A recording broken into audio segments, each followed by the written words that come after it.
And with regards to Social Security and DOGE, what's the latest that you're hearing about this? Well, the funding stoppages have been frozen in the courts, and so a lot of funding has been resumed. I met with the city of Balch Springs this morning, for example, and they had some transportation funding initially paused by the DOGE efforts, but we were able to get that restarted.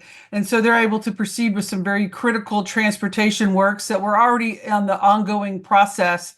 And so we've been able to do a lot of that sort of thing. And, folks are really, really worried. I think we're very anxious about Social Security, very fearful of what the Trump administration is going to do to try to harm our seniors and people with disabilities to be able to obtain the necessary benefits.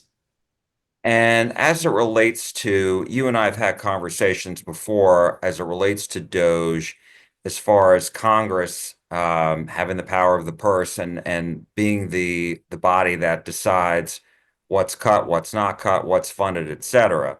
And so I'm wondering, we've got a $36 trillion debt. In your mind, is there room to make cuts in the budget? Well, there's always an opportunity to make cuts. I mean, and I am for as resourceful and responsible government as anyone, but there's a process and there's a way to do it. That's through the appropriations process, through 12 different committee structures. That is their whole role and purpose is to look at programs item by item by item to determine, hey, has this outlived its useful life? Did this not ever achieve the goals that was intended, or it satisfied all that it was supposed to and it has run its course, or it's still needed and necessary. We need to proceed. The problem is the Trump administration is just engaged with a wrecking ball with disregard for anything that is meaningful, working, and important to the American people. And that's where people are really afraid and very concerned. But yes, I mean, there's opportunities to save money in the budget, but we need to go through the process to make responsible decisions. There has been some discussion by Republicans about going back to pre-COVID funding from 2019. What do you make of that?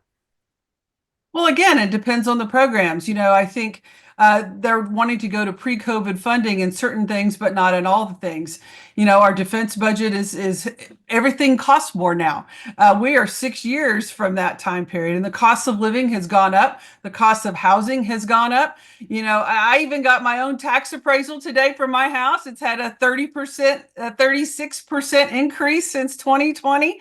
So, I mean, I think 2019 levels aren't necessarily responsible either, depending on the need of the program.